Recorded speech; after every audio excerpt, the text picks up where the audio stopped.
as I just mentioned, we're going to talk about the Qatar Lennox Stakes now, which is a great race because it's over 7 furlongs, so it brings in those milers who are dropping back and the sprinters who are coming through as well. I think we have Librita Breeze in here, who finished 4th in the Diamond Jubilee last time, and Dutch Connection amongst those. He obviously won the race last year. Binners, kick us off with betting, please. Yeah, no problem. 4 places each way. Librita Breeze 7-2, along with Limato.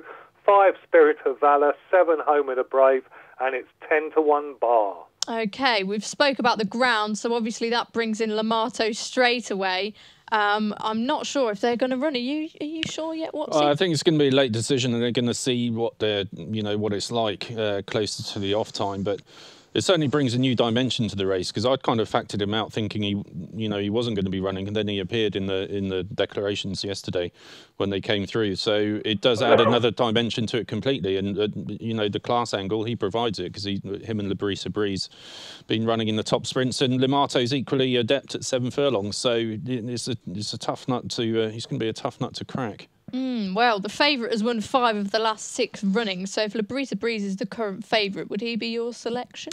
I'd actually be inclined to go with Aidan's horse here, Spirit of Valour. The ground might be a little bit slower than he cares for, but the last couple of runs, he's really taken a huge step forward. He's a 66-1 rag at Royal Ascot in the Jersey, but he ran an absolute stormer and had everything else well beaten off and just succumbed in the last kind of 100 yards. So what's probably a very good horse. A very good French horse. Yeah. And then won over 7 furlongs last time at the Qatar. He's probably entitled to win that, but did it nicely.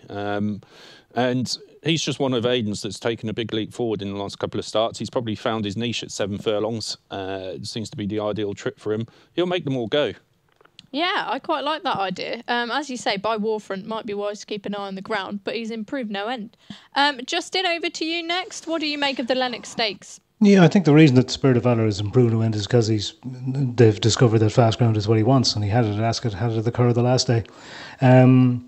I do think it probably comes down to the 2 sprinters going up in trip, and particularly Librita Breeze, who did appear to be so unlucky in the Ascot race, and has no problems on the ground. I think he won a big handicap on soft ground at Ascot at the back end of last year, didn't he?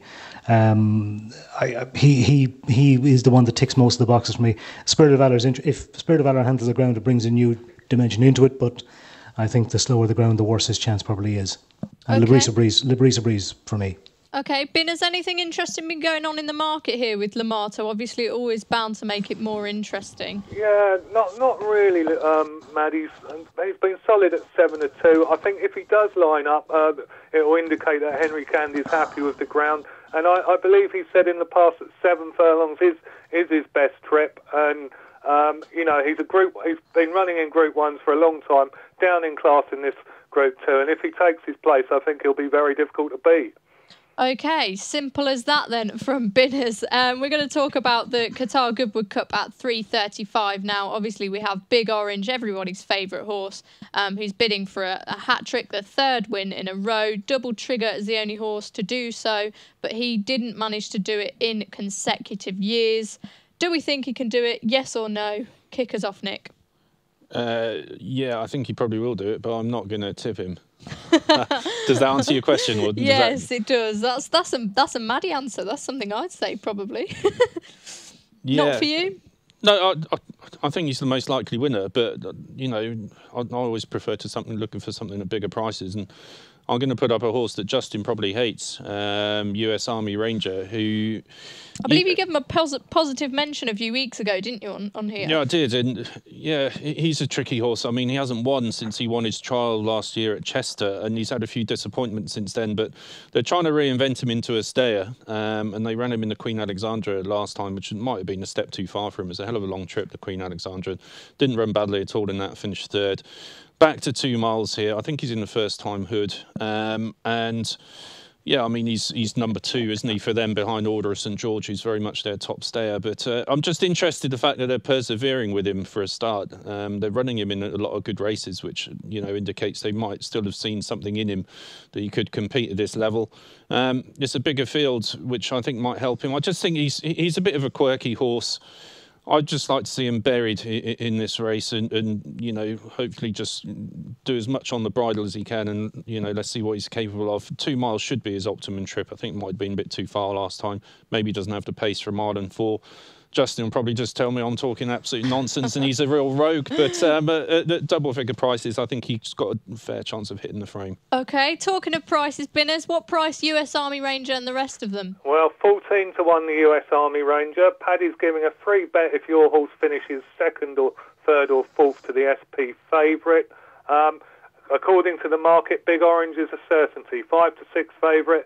Sheikh Zayed Road, US Army Ranger, Stradivarius all on 14s and it's 16 bar. OK, fantastic. Obviously, we have the 2 3-year-olds in there, Desert Skyline and Stradivarius.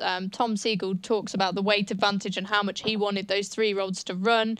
But a 3-year-old hasn't won it since 1990. I'm not sure how many have took part. But I think it'd be a really good angle to see those in there. Justin, do you fancy the 3-year-olds at all, or is it something else for you? Well, he's got a hell of a weight advantage, hasn't he? He's getting almost a stone from Big Orange. And is there any question mark about Big Orange on the ground either? Because he's, I don't think he's ever won on ground other than good or I could be wrong. I could be totally wrong, but I don't think he's won anything softer than good or good to firm. Nick, about US Army Ranger, I do think he's a rogue, but he's a rogue with plenty of ability, and it wouldn't surprise you if he ran a big race here. But of the 2 Irish rogues running in the race, I think I'd far prefer Wicklow Brave than US Army Ranger. He was, I suppose, on the face of it, he might have been a wee bit disappointing when he was beaten by Rekindling in the Curragh Cup, but he was trying to give him a stone. I'd say Rekindling is one who will be trained very much with a St Ledger in mind, and you know that form could look very good by the end of the season. Of course, he beat Order St George in the Irish Ledger last year when he was a little bit less quirky than the runner-up. You know, if he puts his best foot forward, I think he's a big player at around 16 to 1. You know, I don't think Big Orange is as big a certainty as his price would suggest, although he's the most likely winner. I've just had a quick look. I may be wrong, so prepare, you know, for everyone to jump down my throat. But he has won once on good to soft ground at Chester a few years ago. But other than that, I think you're pretty. I think it was a listed race. Yes. Listed handicap. So yes, a long time ago.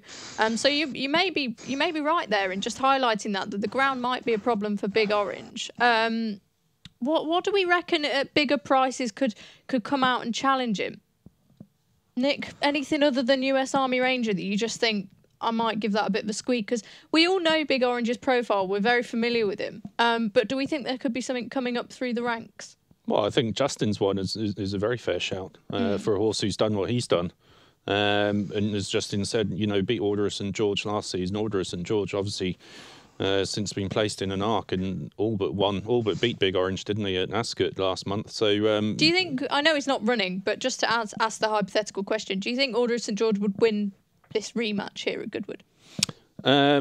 No, I don't think he would, because I think he had a very hard race at Ascot, and that's obviously why they're not running him here. He must need a break, and that's why they're doing this, and that's why they're not going for it. So, Big Orange, I think, is a horse whose maybe his constitution is slightly different, and you can weird him out more often. But no, I think he'd probably confirm the form. I think Order of St George came to him last time, and he just found a bit extra, and he's that kind of horse that just thrives on competition and eyeballing other horses. Okay, Justin, what do you reckon? Do you think Big Orange and Order of St George, if he was turning up here, do you think the form would be the same? No, I think Order of St George would beat him over 2. With being, I mean, he's not going to be ridden probably as far off the pace over 2 as he was the 2.5 at Ascot. I think he could probably use his turn of foot a little bit more effectively over 2 against Big Orange than he was at Ascot over 2.5. I think he definitely turned the tables over 2. Yeah. Okay, I just thought that'd be an interesting one to throw in there. Before we go for another quick break, but he's not a horse I trust, Maddie. To be in fairness. No, I don't think you're alone on that one. Before we do go to a quick break, just want to ask Binners quickly.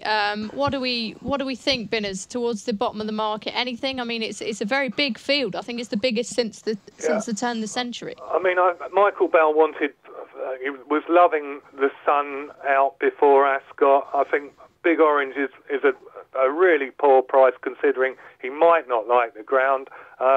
Sheikh Zayed Road for Dave Sincock and Martin Harley, third in the Gold Cup. He has won on good to soft ground and possibly could turn the Ascot form around. While we've been on air, a few have been chopped into 12 to 1 from 14s, actually. Stradivarius, Sheikh Zayed Road and US Army Ranger. But a great race for the each-way Thieves. No, that's good. I think that's because there's been a couple of non-runners announced this morning. Simple Verse and Dal Harold not running. Yep, just those two. It's still going to be a pretty good race, and we'll be back in a moment to talk about it more.